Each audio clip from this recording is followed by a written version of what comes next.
आप देख रहे हैं इंडिया टाउन न्यूज भारत की बात। नमस्कार, आप देख रहे हैं इंडिया टाउन न्यूज और मैं हूं आपके साथ कमर हॉल। आज के हमारे खास प्रोग्राम में हम बात करते हैं जन्माष्टमी की। आपको बता दें कि बाबा महाकाल की नगरी के नाम से जाना जाता है उज्जैन। उज्जैन भारत का एक ऐसा प्राचीन शहर है जिसका धार्मिक, ऐतिहासिक और सांस्कृतिक महत्व अनमोल है। महाकालेश्वर ज्योतिर्लिंग के कारण ये नगरी हिंदू धर्म में एक विशेष स्थान रखती है। लेकिन उज्जैन से भगवान शिव के कारण ही नहीं, बल्कि भगवान श्री कृष्ण के साथ जुड़े उनके गहरे संबंधों के लिए भी प्रसिद्ध है। आज हम उज्जैन और श्री कृष्ण के संबंधों की आध्यात्मिक गाथा को समझेंगे और जानेंगे कि कैसे ये नगरी श्री कृष्ण के जीवन में एक महत्वपूर्ण स्थान रखती है।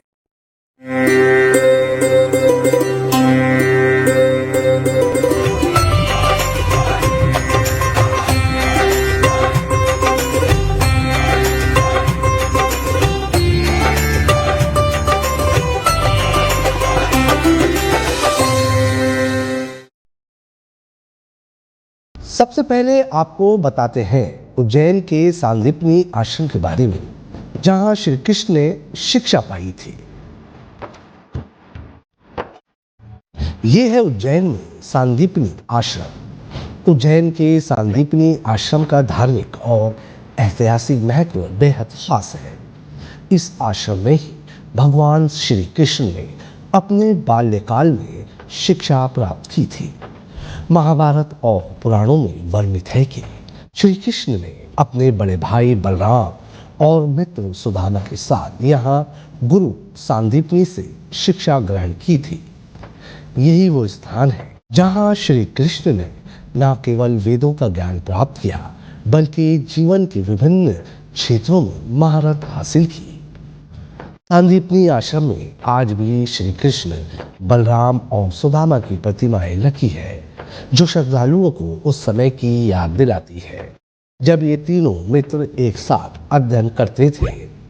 इस आश्रम में आने वाले भक्त श्री कृष्ण की विद्या, उनके कर्तव्य और जीवन के आदर्शों को आत्मसात करते हैं। ये गुरु सांदीपन ऋषि का आश्रम है। भगवान यहाँ 64 दिन रुके थे। 64 दिनों में समस्त 64 विद्या और 16 कलाओं का ज्ञान सांदीपनी महाराज से इसी स्थान पर, इसी कक्ष में बैठकर प्राप्त किया था। और मात्र 11 साल 7 दिन की उम्र थी भगवान की जब पढ़ने के लिए इस आश्रम में पधारे थे भगवान, कंस का वध करके। और विश्व की पहली प्रतिमा है भगवान कृष्ण की, जो बैठी हुई है, विराजमान है। सभी जगह आपको ठाकुर जी खड़े मिलेंगे बांसुरी बजाते हुए, क्योंकि ये उनका विद्या का स्थान है और विद्या हमेशा आसन पर बैठ कर ली जाती है, इसलिए उनकी बैठी हुई दुर्लभ प्रतिमा यहाँ पर स्थापित है। वहीं जब हम उज्जैन के महाकालेश्वर ज्योतिर्लिंग की बात करते हैं तो यह भी श्री कृष्ण की भक्ति और आस्था का केंद्र माना जाता है। आपको बताते चले कि उज्जैन का महाकालेश्वर मंदिर 12 ज्योतिर्लिंगों में से एक है और इसकी महिमा का वर्णन पुराणों में मिलता है। कहा जाता है कि जब श्री कृष्ण उज्जैन में शिक्षा प्राप्त कर रहे थे, तब उन्होंने महाकालेश्वर ज्योतिर्लिंग के दर्शन किए और भगवान शिव की उपासना की। श्री कृष्ण की भक्ति और आस्था ने उन्हें न केवल एक महान योद्धा बनाया, बल्कि एक आध्यात्मिक नेता के रूप में भी स्थापित किया। वहीं महाकालेश्वर मंदिर में आज भी भगवान शिव के साथ साथ श्री कृष्ण की भक्ति का माहौल देखने को मिलता है। यहाँ आने वाले श्रद्धालु भगवान महाकाल की पूजा करते हुए श्री कृष्ण के चरणों में समर्पित होते हैं और उनके जीवन से प्रेरणा लेकर अपने जीवन को धर्म और कर्तव्य की राह पर आगे बढ़ाने का संकल्प लेते हैं। स्कंद पुराण के अनुसार इस क्षेत्र का जो प्राचीन नाम होता था अंकपाद क्षेत्र होता था। अंकपाद, पाद मतलब पैर, पैरों के निशान शिला के ऊपर आज भी देखने को मिलते हैं भगवान कृष्ण के। तो पीछे प्राचीन गोमती कुंड है, क्योंकि वहां खड़े होकर उन्होंने माँ गोमती का आह्वान किया था। तो माँ गोमती, वहां से भगवान जब जाने लगे तो माँ गोमती ने उनके चरण छुए थे। बोले प्रभु आप यहाँ से चले जाएंगे तो मैं किसकी सेवा करूंगी। तो उन्होंने अपने पैरों की छाप उस शिला के ऊपर छोड़ी थी। तो स्कंद पुराण के मतानुसार इस क्षेत्र का जो प्राचीन नाम होता था अंकपाद होता था, लेकिन अब विभ्रंश होके अंकपाद हो चुका है। पीछे सर्वेश्वर महादेव का स्थान है जहाँ गुरु सांदीपनि ऋषि बैठकर तपस्या करते थे। उनकी जटाधारी में पत्थर के शेषनाग विराजमान है, जो भारतवर्ष के किसी भी शिवलिंग में संभवतः बहुत ही कम देखने को मिलते हैं। आपको हम ये बताते चले कि उज्जैन में जन्माष्टमी की क्या विशेषता है। उज्जैन में जन्माष्टमी का पर्व बड़े धूमधाम से मनाया जाता है। सांदीपनि आश्रम और महाकालेश्वर मंदिर में विशेष पूजा अर्चना की जाती है। श्रद्धालु उपवास रखते हैं और आधी रात को श्री कृष्ण के जन्म का उत्सव मनाते हैं।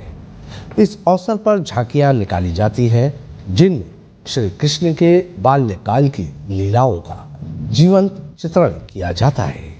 महाकालेश्वर मंदिर और सांदीपनि आश्रम में विशेष भजन कीर्तन और धार्मिक अनुष्ठान होते हैं, जो भक्तों को एक आध्यात्मिक अनुभव प्रदान करते हैं। यहाँ का वातावरण भक्ति और श्रद्धा से परिपूर्ण होता है, जो हर व्यक्ति को श्री कृष्ण के जीवन और उनकी शिक्षाओं से जोड़ता है। गुरु माता की आज्ञा से ये लकड़ी लेने के लिए आए, तो ये यहाँ नारायणा तक आए।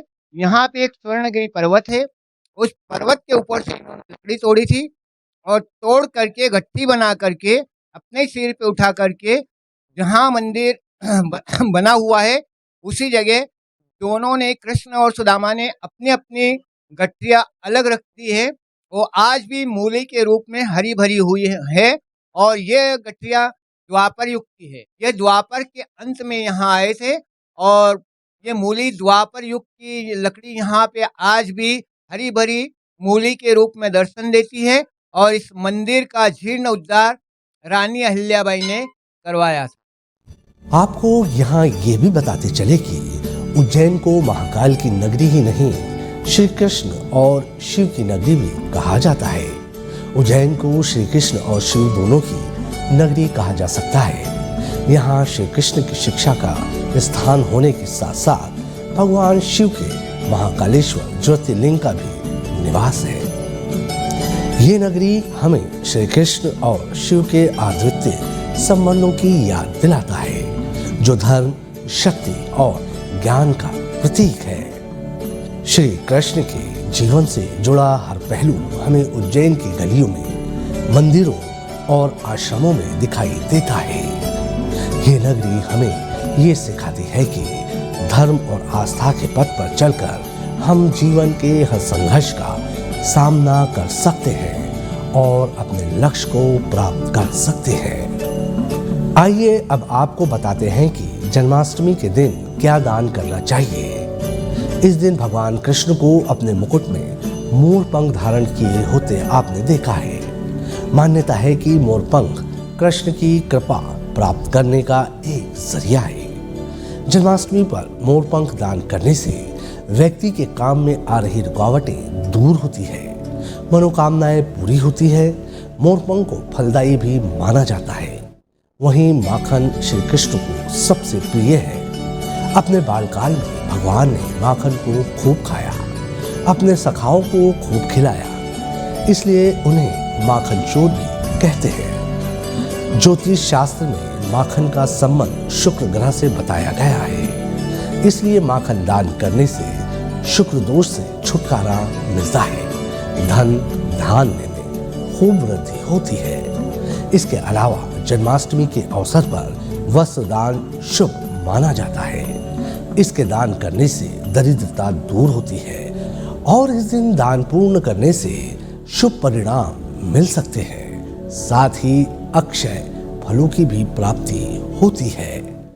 मैं स्कंद पुराण के अनुसार बताता हूँ कि उज्जैन में अगर है तो गोमती कुंड में स्नान करने का बड़ा महत्व है। और उसके बाद में दान में हम अन्नदान, वस्त्रदान, मोरपंखी का दान, साथ ही साथ कामधेनु गाय की प्रतिमा का दान और मुरली का दान आदि कर सकते हैं। साथ ही साथ उपवास रखना चाहिए, भजन कीर्तन करना चाहिए दिन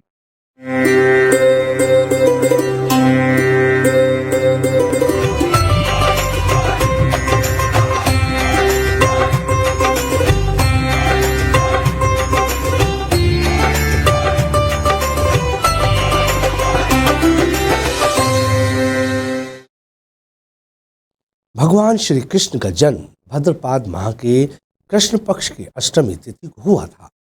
इस तिथि पर जन्माष्टमी मनाई जाती है।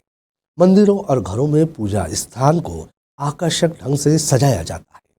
भगवान के बाल स्वरूप यानी लड्डू गोपाल को विराजित किया जाता है। बाल क्रीड़ा की झांकियां बनाई जाती है। माखन मिश्री का भोग लगाया जाता है। श्री कृष्ण के भजन गाए जाते हैं। इस दिन भगवान भक्तों की हर मनोकामना पूर्ण करते हैं। ऐसी धार्मिक मान्यता है कि इस दिन विशेष चीजों का दान करने से सौभाग्य में वृद्धि होती है। ये थी जन्माष्टमी के मौके पर इंडिया टाउन न्यूज़ की खास रिपोर्ट।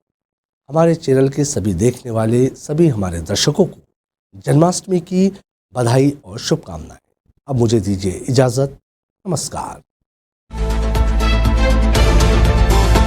आप देख रहे हैं इंडिया टाउन न्यूज़, भारत की बात।